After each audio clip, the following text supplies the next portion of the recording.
Hello everyone, कैसे हैं आप सभी लोग। स्वागत है आप सभी का भरपूर इस नए विषय की सीरीज में यानी कि जियोग्राफी में। एनसीईआरटी अनिवार्य तो है लेकिन पर्याप्त नहीं है।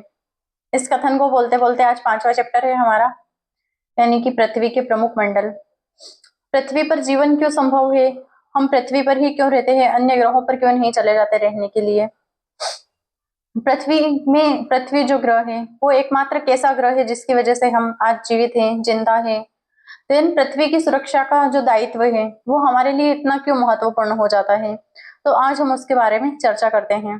ठीक है, कि स्थलमंडल हमारे लिए क्यों जरूरी है, जीवन हमारे लिए क्यों जरूरी है। ठीक है, तो हमारी जो पृथ्वी होती है मुख्य रूप से उसमें 4 मंडल मिलते हैं। ये रही हमारा चैप्टर 5 है, ये क्लास 6 की एनसीईआरटी का पृथ्वी के प्रमुख मंडल। ठीक है,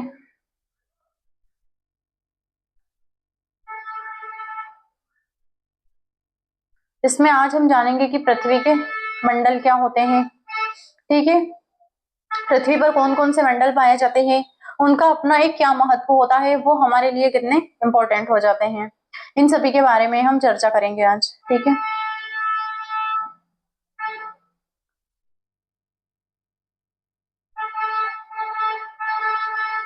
आज देखेंगे हम कि पृथ्वी पर जीवन संभव है क्योंकि इसमें 4 मुख्य रूप से मंडल पाए जाते हैं। कैसे मंडल पाए जाते हैं? स्थल मंडल, लिथोस्फीयर, कलर चेंज कर लेते हैं, स्थल मंडल, लिथोस्फीयर, जल मंडल, हाइड्रोस्फीयर, वायुमंडल एवं जीवमंडल। ये चारों मंडलों से मिलकर हमारी पृथ्वी बनी हुई है, यानी कि हमारी पृथ्वी का ऊपरी हिस्सा बना हुआ है। और ये चारों के चारों ही हमें हमारे मानव जीवन के लिए बहुत ही ज्यादा महत्वपूर्ण हो जाते हैं। तो आइए एक एक को करके आज डिटेल में देखते हैं। ये कंटेंट क्लास 6 की एनसीईआरटी का है, यानी कि बच्चों के लेवल का। हम इसे थोड़ा सा एडवांस पढ़ेंगे क्योंकि क्लास 6 की एनसीईआरटी में दिया ही इतना है। स्थल मंडल क्या होता है? पृथ्वी की सतह ठोस होती है। ठीक है, स्थल मंडल क्या होता है? पृथ्वी की ठोस सतह ऊपर वाली, उसमें 7 महाद्वीप यानी कि कुछ तो महाद्वीप है और महासागर से के तले दोनों शामिल होते हैं। यानी कि हमारी जो पृथ्वी है और उसका हमारा एक मंडल होता है स्थल मंडल। उसमें क्या है स्थल मंडल में? जिसमें हम रहते हैं, जीव जंतु रहते हैं, पेड़ पौधे होते हैं, सभी पृथ्वी के जितने भी प्रकार के जीव होते हैं, जितनी भी प्रजातियां होती है, वो कहाँ रहती है? स्थल मंडल पर। इसमें क्या होता है कि महाद्वीप होते हैं और महासागर की तली, महासागर नहीं, महासागर का जो तल है, यानी कि पानी का भी एक तल होता है, वो कहाँ पर तो जाकर रहता होगा। तो महासागर की जो तली है उसमें दोनों शामिल हो जाते हैं। ठीक है, और हमारे स्थल मंडल में क्या क्या होता है? 7 तो महाद्वीप होते हैं, एशिया, यूरोप, अफ्रीका, उत्तरी अमेरिका, दक्षिणी अमेरिका, ऑस्ट्रेलिया और अंटार्कटिका। ठीक है, कितने महाद्वीप है हमारे स्थल मंडल में? एशिया, यूरोप, एशिया से टच हो रहा, यूरोप, अफ्रीका, एशिया के नीचे, उत्तरी अमेरिका, दक्षिणी अमेरिका, ऑस्ट्रेलिया एंड अंटार्कटिका। देखते हैं कहां पर मिलते हैं। लिथोस्फीयर यानी कि स्थल मंडल। अब जो हमारा स्थल मंडल है दोस्तों, ये जो 7 महाद्वीप है अलग अलग दिशाओं में, अलग अलग जगहों पर अपना स्थान बनाया हुआ है, ये फैले कहां पर है, तो किसकी वजह से फैले हैं? तो ये प्लेट टेक्टोनिक सिद्धांत, यानी कि प्लेट टेक्टोनिक जो थ्योरी होती है, प्लेट विवर्तनिक की जो सिद्धांत होता है उससे संबंधित होता है। और हमारी जो पृथ्वी थी पहले एक अखंड, जितने भी महाद्वीप है हमारी पृथ्वी पर, जितना भी स्थल मंडल है वो सारा एक जगह पर इकट्ठा था और पृथ्वी के चारों ओर पानी भरा था। इस महाद्वीप को हमने नाम दिया था, विशाल भूखंड को, पेंजिया। महाद्वीप को हमने पेंजिया नाम दिया था। लेकिन ये जो चारों तरफ पानी था, इस पृथ्वी पर चारों तरफ पानी था, इस पानी को हमने नाम दिया था पेंथालासा। ठीक है, हम जब जियोमॉर्फोलॉजी पढ़ेंगे तब देखेंगे कि पृथ्वी का निर्माण कैसे हुआ है, यानी कि महाद्वीपों का विखंडन कैसे हुआ है। तो ये प्लेट टेक्टोनिक घटना से हुआ। और जब हमारी पृथ्वी के अंदर संवहनी धाराओं का विस्तार होना शुरू हुआ, तो संवहनी धाराओं में जब प्लेटों पर दबाव पड़ा तो सारी की सारी प्लेटों में विखंडन शुरू हुआ, और कुछ भाग इधर चला गया तो कुछ भाग टूटकर उधर चला गया, कुछ नीचे चला गया तो कुछ ऊपर चला गया। ठीक है। और भूकंप ज्वालामुखी पर्वत निर्माण इन्हीं प्लेटों की गति से होते हैं। भूकंप क्यों आते हैं? तो वो भी हमारी प्लेटों की गति से। प्लेटें हमारी गति क्यों करती है? संवहनी धाराओं की वजह से, हम जो हमारी पृथ्वी के अंदर चलती है। ठीक है। भूकंप ज्वालामुखी और पर्वत निर्माण इन्हीं प्लेटों से की गति से हुआ है। तो ये रहा हमारा स्थलमंडल, ये रहा जहां पर क्या होता है, पृथ्वी यानी कि पृथ्वी का स्थलीय भाग मौजूद है, पेड़ पौधे, पर्वत, पठार, मैदान, जितना भी हमारा स्थल का भूखंड दिखाई देता है हमें, वो सारा क्या होता है, हमारा स्थलमंडल। ये रहा हमारा स्थलमंडल, ये रहे हमारे सारे महाद्वीप, ये रहे हमारे कॉन्टिनेंट, ये रहे 7 कॉन्टिनेंट। ठीक है। फर्स्ट एशिया, इतना इतना पोर्शन हमारा एशिया का आ गया यहां तक। ठीक है। ये रहा यूरोप, ये रहा अफ्रीका, ये रहा हमारा दक्षिण अमेरिका, ये रहा हमारा उत्तर अमेरिका। ठीक है। ये ऑस्ट्रेलिया, और नीचे जो दिखाई दे रहा है हमें, ये रहा इतना इतना पोर्शन अंटार्कटिका। सबसे बड़ा महाद्वीप कौन सा होता है? हमारा एशिया। देन उसके बाद कौन सा होता है? अफ्रीका। उसके बाद नॉर्थ अमेरिका, देन उसके नीचे साउथ अमेरिका, साउथ अमेरिका के बाद अंटार्कटिका, अंटार्कटिका के बाद छठे नंबर पर यूरोप, यूरोप के बाद हमारा सबसे छोटा महाद्वीप ऑस्ट्रेलिया। ठीक है। ये रहा हमारा लिथोस्फीयर,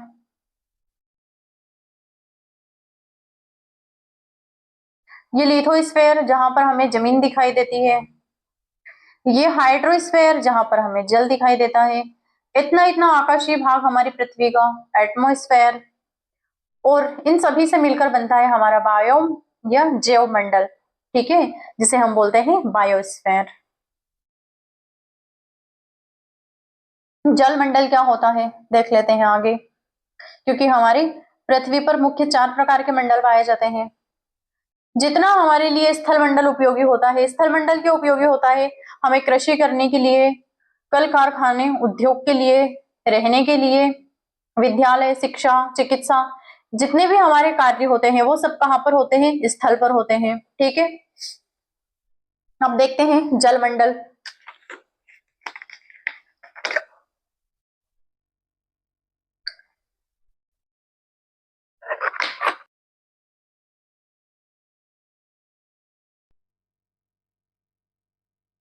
आज बिजली परेशान कर रही है। देखते हैं अब जलमंडल क्या होता है। तो पृथ्वी की सतह का 71% भाग जो होता है वो हमारा जल से ढका हुआ मिलता है, एंड जो 29% भाग होता है हमारा, वो कहाँ का होता है? हमारा स्थलमंडल का। और 71% जो भाग होता है पृथ्वी का, वो किससे घिरा हुआ होता है? हमारे जलमंडल से। ठीक है। इस पूरे के पूरे जलमंडल में क्या क्या आता है? 5 प्रमुख महासागर आते हैं, अन्य नदियां आती है, पर्वतों से निकली हुई नदियां आती है, झीलें आती है, ठीक है, झरने आते हैं। ये सभी किसमें आते हैं? हमारे जलमंडल में। पहला है, सबसे पहला और सबसे बड़ा महासागर हमारा प्रशांत महासागर, दूसरा है अटलांटिक महासागर, तीसरा है हिंद महासागर, चौथा है हमारा दक्षिणी सागर, दक्षिणी चीन सागर नहीं, सिर्फ दक्षिणी सागर, एंड पांचवा है हमारा आर्कटिक महासागर। ठीक है।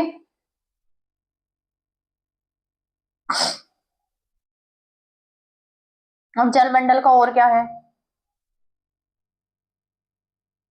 महासागर जीवन के लिए जलवायु को नियंत्रित करते हैं। हमारे जो महासागर होते हैं उनका क्या महत्व होता है? वो हमारे जीवन के लिए जलवायु को नियंत्रित करते हैं, यानी कि हमारे क्लाइमेट को नियंत्रित करते हैं। समुद्री धाराएं, ओशियन करंट मौसम को प्रभावित करती है। कहाँ पर गर्म जलधारा रहेगी, कहाँ पर ठंडी जलधाराएं रहेगी। हमारी जो समुद्री जलधाराएं होती है इन पर भी हमारा मौसम निर्भर होता है। इनकी वजह से ही हमारा मौसम प्रभावित होता है कि कहाँ पर कितनी वर्षा होती है।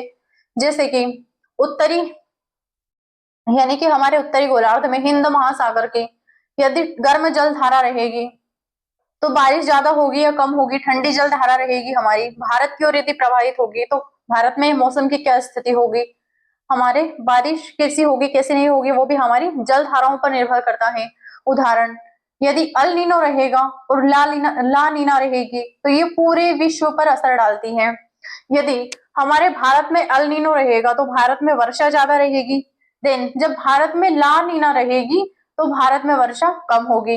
ये अल नीनो और ला नीना जो होती है ये सिर्फ भारत को ही नहीं पूरे विश्व को जलवायु को प्रभावित करती है, यानी कि पूरे विश्व के मौसम को प्रभावित करती है। अल नीनो और ला नीना क्या है, ये हमारे समुद्र की ठंडी और गर्म जल धाराओं से उत्पन्न होने वाली स्थिति होती है। ठीक है, ये हमारी समुद्र से किस दिशा की ओर गर्म जल धाराएं प्रभावित हो रही है और किस दिशा की ओर ठंडी जल धाराएं प्रभावित हो रही है। ठीक है, जब हम विस्तार से क्लाइमेटोलॉजी पढ़ेंगे तब देखेंगे कि अल नीनो और ला नीना होता क्या है। ये रहा हमारा पूरा का पूरा जलमंडल।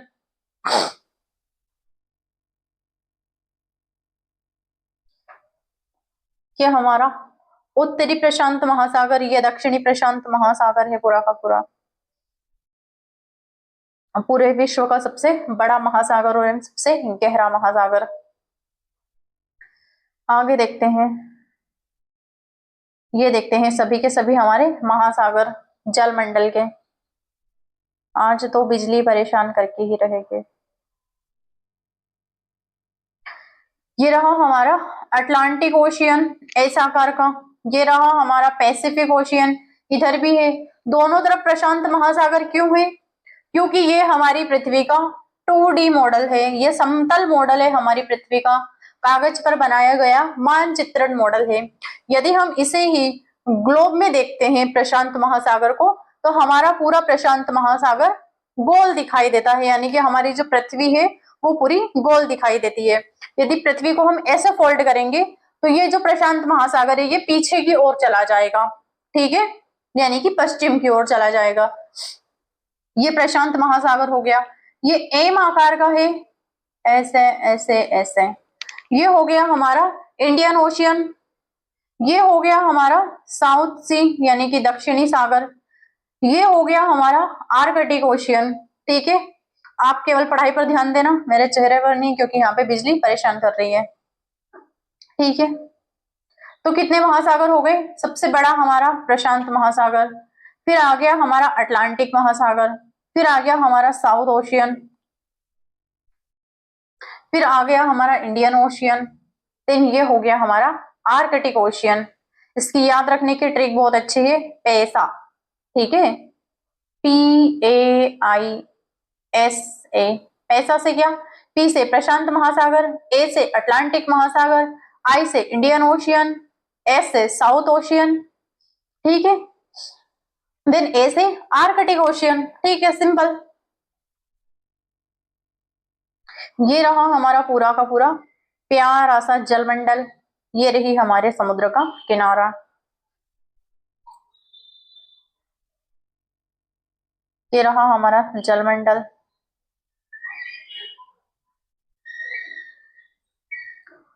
ये रहा हमारा प्यारा सा जलमंडल।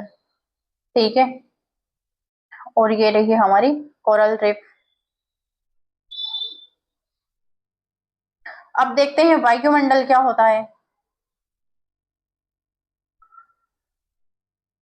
वायुमंडल क्या होता है, पृथ्वी को घेरे हुए गैसों की परत, यानी कि हमारी पृथ्वी को चारों तरफ से घेरे हुए एक वायु का यानी कि गैसों का एक घेरा होता है, जिसमें सबसे अधिक मात्रा में पाई जाने वाली गैस नाइट्रोजन होती है, ऑक्सीजन 21% होती है और अन्य गैसें 1% होती है।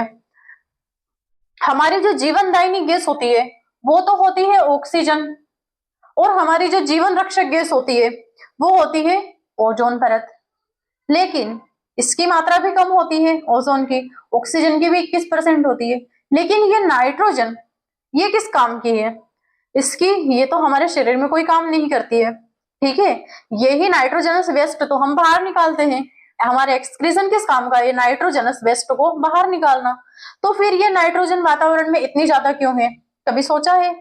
वो इसलिए होती है दोस्तों नाइट्रोजन सबसे ज्यादा, क्योंकि हमारी जो ऑक्सीजन होती है जिसकी मात्रा बहुत कम है, यानी कि 21% है, जो हमारी जीवनदायिनी गैस है, लेकिन नाइट्रोजन इतनी ज्यादा क्यों है? इसके कारण निर्णय मिलते हैं। नाइट्रोजन के कण सघन होते हैं वायुमंडल में, वो इसलिए क्योंकि हमारी जो ऑक्सीजन होती है वो अत्यंत ज्वलनशील गैस होती है।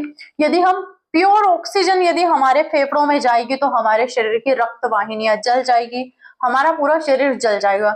जब भी हम श्वास लेते हैं तो श्वास में हम जल वाष्प भी ग्रहण करते हैं, हम ऑक्सीजन भी ग्रहण करते हैं, उसके साथ हम नाइट्रोजन भी ग्रहण करते हैं। नाइट्रोजन हमारे साथ क्यों जाती है? क्योंकि सारी की सारी इस ऑक्सीजन की दहन क्षमता को कम करने के लिए, ताकि हमारा शरीर न जले। ठीक है, ऑक्सीजन की उपस्थिति में ही ग्लूकोज का दहन होता है, वो भी इसलिए ताकि ऑक्सीजन एक ज्वलनशील गैस है, इसीलिए वातावरण में नाइट्रोजन को नेचर ने बहुत ज्यादा दिया है, देन ऑक्सीजन को बहुत कम दिया है। कभी एक बात भी सोचे होगे,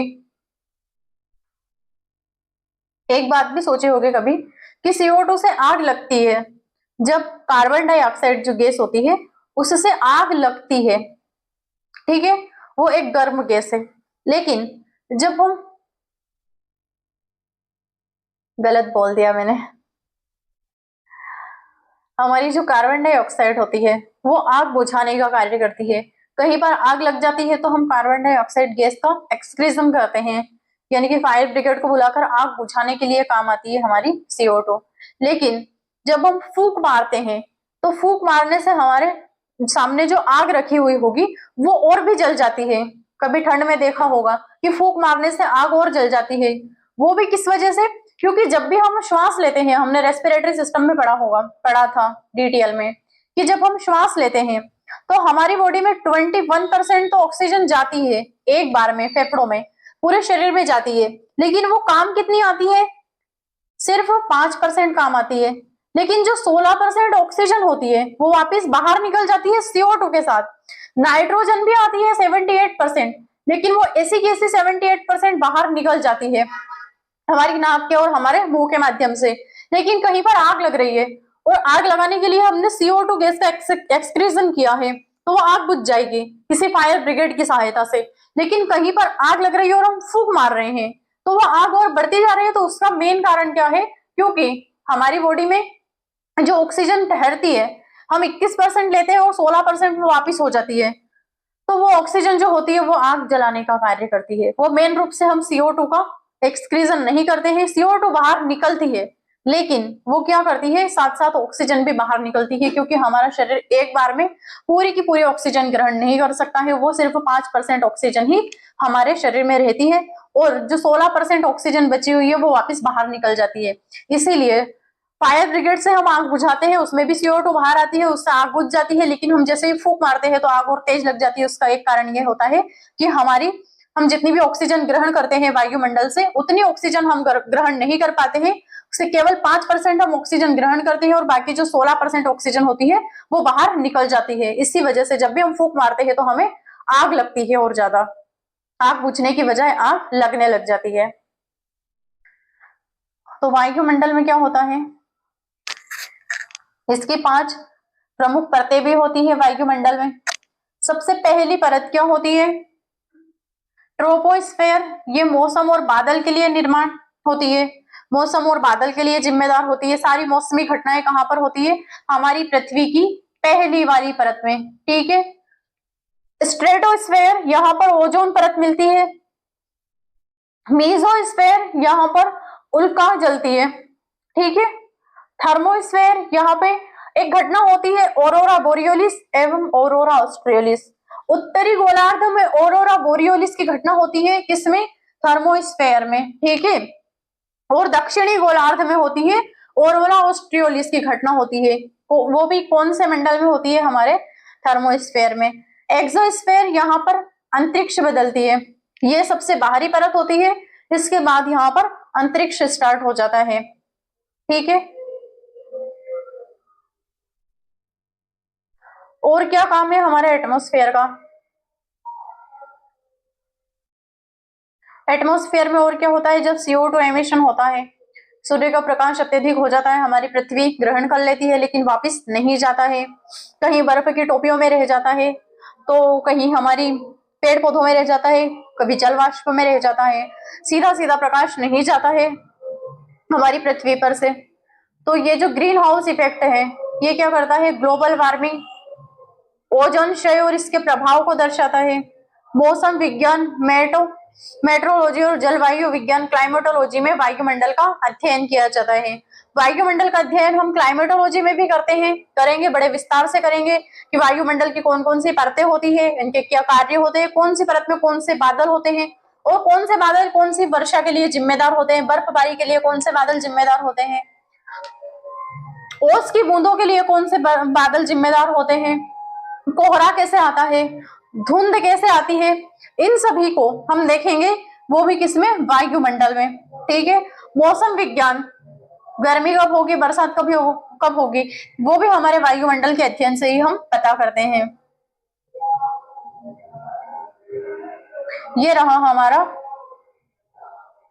वायुमंडल।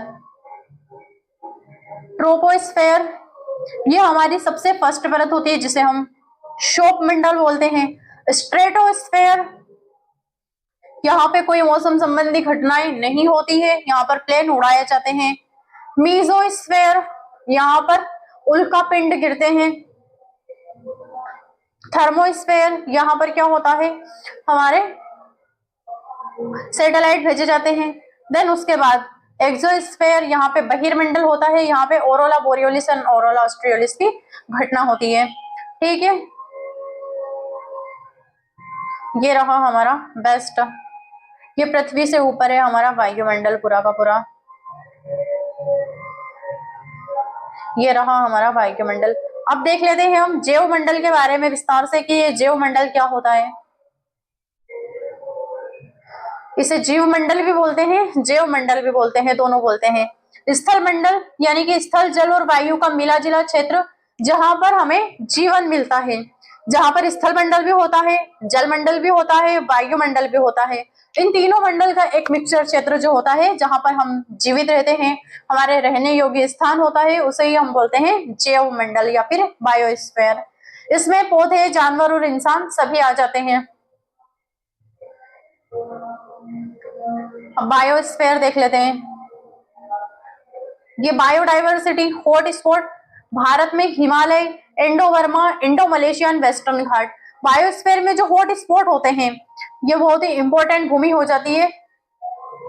यहाँ पर क्या मिलता है, यहाँ पर हमें जल भी मिलता है, हमें पर्वत, पठार, मैदान सभी मिल जाते हैं। देन हमें प्रकृति यानी कि पृथ्वी भी मिल जाती है रहने योग्य।